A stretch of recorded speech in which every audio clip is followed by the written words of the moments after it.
What is up, Chiefs Kingdom? It is I, Carlton Flowers, here with FSN. Yay! And tonight, have I got a good video for you? We need to discuss this topic centered around Eric Bieniemy and also Matt Nagy. And there's some points that I want to bring up and I want to share with you.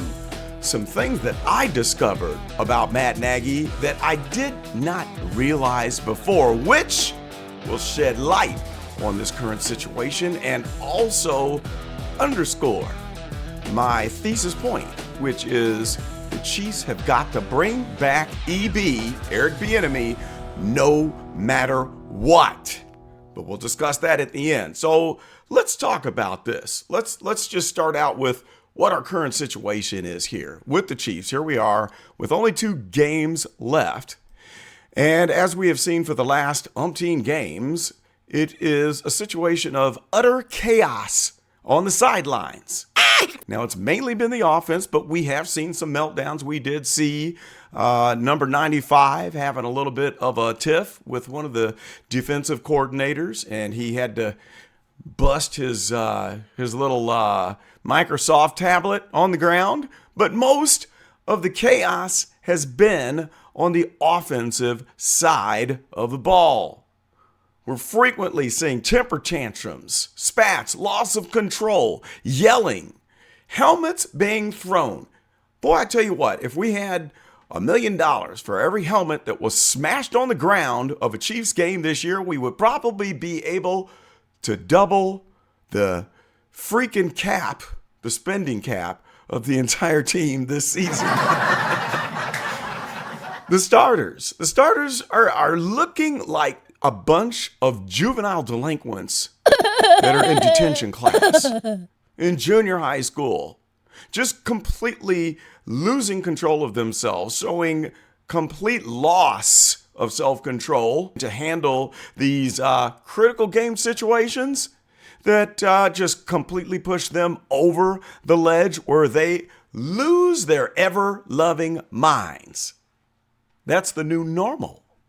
Or how about this? How about we've noticed that there seems to be an inability of the Chiefs offense to make in-game adjustments and score points in the second half. It seems like we're doing the same old thing.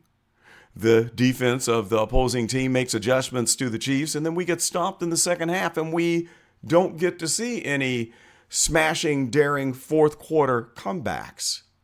Now, we have seen the Chiefs score really quickly in the last 2 minutes of the first half, but by the time the defensive team gets a chance to make adjustments, we get shut down. We don't see the fourth quarter comebacks. We're losing the battles in the second half.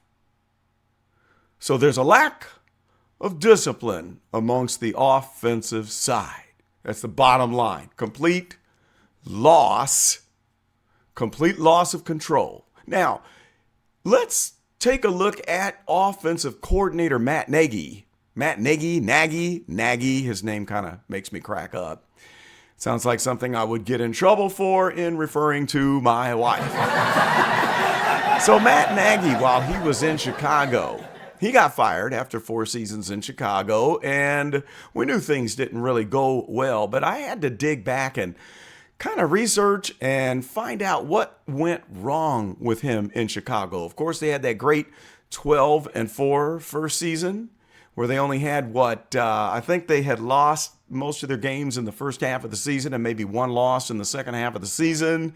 And then you had that one playoff game, I believe, against Philadelphia when we had the infamous double doink field goal where the ball is kicked and bong, bong, it hit the top rung, then the bottom rung and fell out. And after that point, I believe that's when things went downhill. So instead of building on that season of 12-4, he went into the offseason and then into training camp using the double doink field goal miss as a motivator. And so what I'm finding out is that Mr. Matt Nagy was playing tape of the double doink field goal miss over and over to the players during the preseason as they're preparing for the next season. So instead of focusing on making improvements and adjustments and building a better offense, he was putting the double doink field goal miss in their face on a daily basis. Of course, we know that that did not work out because I think he went 50-50 from that point on, and they became the new version of the Bad News Bears. So after the double doink, after that first season, that's when the quarterback changing started. We started out with Mitchell Trubisky, and then he ran through Nick Foles, Andy Dalton, and finally ended up with Justin Fields, and then got fired. No luck with any of them. He wasn't able to make that connection that he had in the past with the likes of Patrick Mahomes and even the predecessor of Patrick Mahomes. He wasn't able to reproduce that. And so by the time they got to the end of the fourth season, he gets fired. For what? Well, not just going 50-50, but fired for his slow adaptability, his inability to recognize deficiencies in the offense. Does that sound familiar?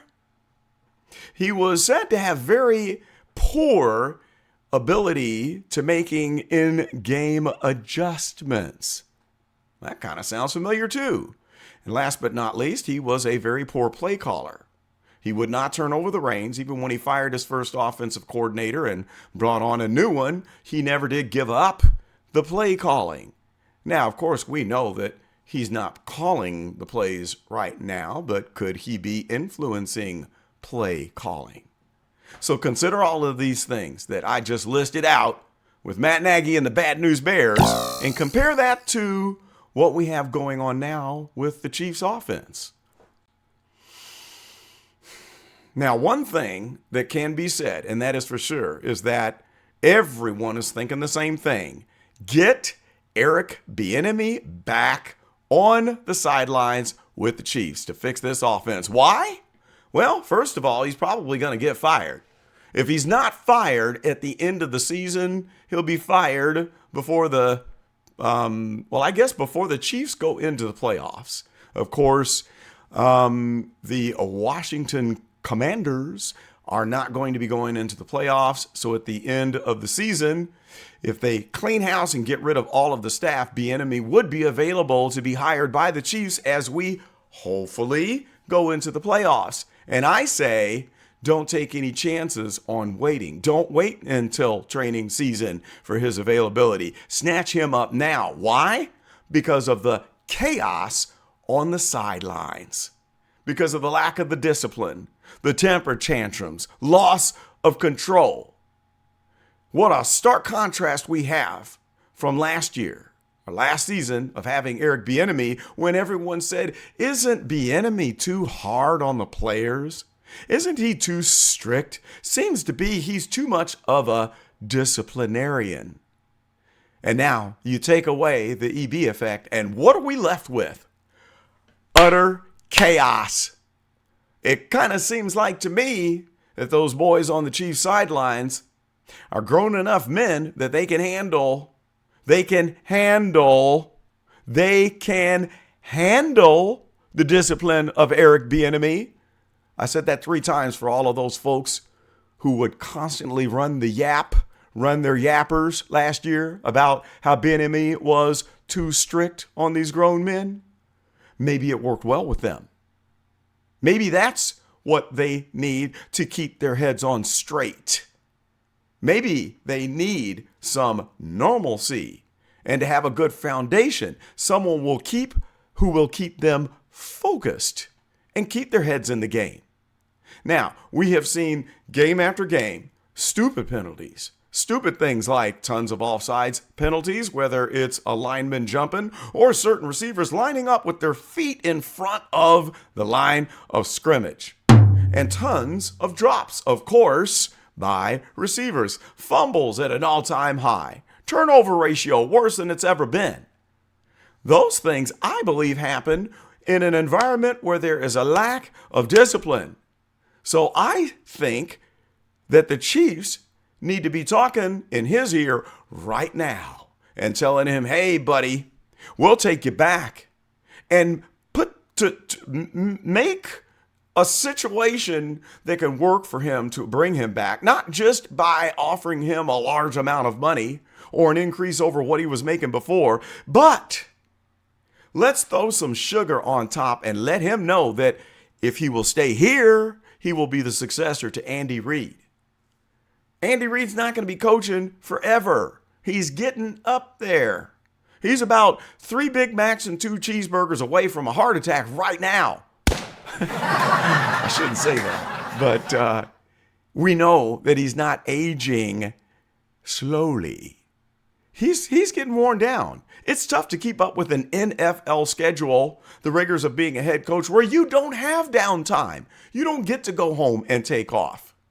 You don't have that option when you want to be a perennial Super Bowl champion. So in other words, hey, if we're lucky, we'll keep Andy Reid for a few more years, but he's going to have to retire sooner or later. And what better way to preserve the dynasty, or at least the dynasty that used to be, than to have someone like Eric Bieniemy that we now know was an instrumental part of the success formula in Kansas City. Offer that man a job and give him a crown, prince him, make him Prince Eric Bieniemy, and then when the king goes on, the prince becomes the new king. Hand it to him on a silver platter. Get him back here and let's get this dynasty back on track. I want to know what you think. Do you see the same things, the same similar problems and issues with Eric Bieniemy and Matt Nagy? The timing of all of this with Bieniemy leaving and Nagy coming back. The similarity between the problems that Nagy had in Chicago and what we're seeing right now. Do you agree with that, or what is your opinion? Do you think if we got EB back, do we need to keep Nagy or get rid of him? What's your opinion? I think he's got to go. I think he needs to find another team. I want to know what your opinion is. And if you think the Chiefs should bust a move the minute we catch the news of whether or not the regime at the Washington Commanders gets cleaned out and they part ways with all of the coaching staff. I'm just praying that they don't keep EB there with the next coach or make him head coach, because that'll mess up all of my hopes and dreams. But post in the comments and let me know. I'd love to hear your opinion. This has been a fun one. That's all I've got for right now. Please like and subscribe and pass this on to a friend, and I will be back very soon. I've got another hot topic of discussion for us here at Chiefs Kingdom Chat with the Family Sports Network. This is Carlton, and I'm out of here. Okay, let's try that again. This is Carlton, and I'm out here.